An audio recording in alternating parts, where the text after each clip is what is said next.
Hi, എല്ലാവർക്കും സുഖമാണെന്ന് വിചാരിക്കുന്നു. ഇന്ന് ഞാൻ വന്നിരിക്കുന്നത് നിങ്ങളൊരു മനോരോഗിയാണെന്ന് അറിയിക്കാൻ വേണ്ടിയാണ്.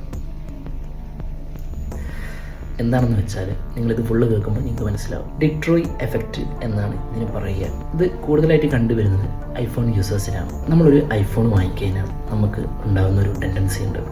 എന്താണെന്ന് വെച്ചാൽ നമ്മളൊരു ഹെഡ്സെറ്റ് ഉണ്ടാവും, നമ്മുടെ പഴയ ഹെഡ്സെറ്റ്. അപ്പോൾ അത് മാറ്റാൻ നമുക്ക് തീരുമാനിക്കും. നമ്മൾ വിചാരിക്കും വേണ്ട, നമുക്ക് ഐഫോണിൻ്റെ തന്നെ ഹെഡ്സെറ്റ് വാങ്ങാം. സോ നമ്മൾ വേഗം പോയിട്ട് ഐഫോണിൻ്റെ ഹെഡ്സെറ്റ് വാങ്ങും. അത് കഴിയുമ്പോൾ നമ്മൾ വിചാരിക്കും നമ്മളെ ലാപ്ടോപ്പ് അത്ര പോരാ, പത്രാസ് വളരെ കുറവാണ്. സോ നമ്മൾ നേരെ ലാപ്ടോപ്പ് വാങ്ങാൻ പോകും. അങ്ങനെ ലാപ്ടോപ്പ് കൂടി ആപ്പിളിൻ്റെ വാങ്ങിയിട്ട് വെക്കും. അതിനുശേഷം നമ്മൾ വിചാരിക്കും എന്തിനാണ് കുറക്കുന്നത്, ഐപാഡും കൂടി വാങ്ങിയാൽ പോരെ. ഐപാഡും കൂടി വാങ്ങിക്കഴിഞ്ഞാൽ ആ എക്കോ സിസ്റ്റം കംപ്ലീറ്റ് ആയി.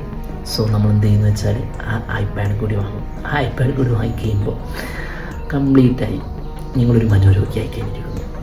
യെസ്, ഈ ഒരു മനോരോഗത്തിൻ്റെ പേരാണ് ഡിട്രോയ് എഫക്റ്റ്. ഈ ഡിട്രോയ് എഫക്റ്റ് എങ്ങനെയാണ് കണ്ടുപിടിച്ചത്, എങ്ങനെയാണ് വന്നത് എന്ന് കാണാം. 18-ാം നൂറ്റാണ്ടിൽ ഒരു ഫ്രഞ്ച് തത്വചിന്തകൻ, അദ്ദേഹത്തിൻ്റെ പേരാണ് ഡെന്നിസ് ഡിട്രോയ്. അദ്ദേഹം എഴുതിയ ഒരു ലേഖനത്തിൻ്റെ പേരാണ് regret on parting with my old dress gown. അതിൽ അദ്ദേഹം പറയുന്നത് എന്താണെന്ന് വെച്ചാൽ അദ്ദേഹത്തിന് കിട്ടിയ പുതിയൊരു ഡ്രസ്സ് കൊണ്ട് അദ്ദേഹത്തിന് പഴയ ഡ്രസ്സുകളോട് താല്പര്യം കുറഞ്ഞു. അദ്ദേഹം പഴയ ഡ്രസ്സുകളൊക്കെ കൊണ്ടേ കത്തിച്ചു. കത്തിക്കൽ കളഞ്ഞു, കത്തിച്ചു നമുക്ക് പറയാം. സോ കത്തിച്ചു. അങ്ങനെ കത്തിച്ച് കഴിഞ്ഞപ്പോൾ അദ്ദേഹം പിന്നെ വിചാരിച്ചു, അവിടെ നിന്നില്ല. അദ്ദേഹത്തിൻ്റെ ഫർണിച്ചർ അത്ര പോരാണെന്ന് തോന്നി. അദ്ദേഹം ആ ഫർണിച്ചറൊക്കെ കൊണ്ടുപോയിട്ട് അതും കത്തിച്ച് കളഞ്ഞു. അത് വിറ്റ് കളഞ്ഞു.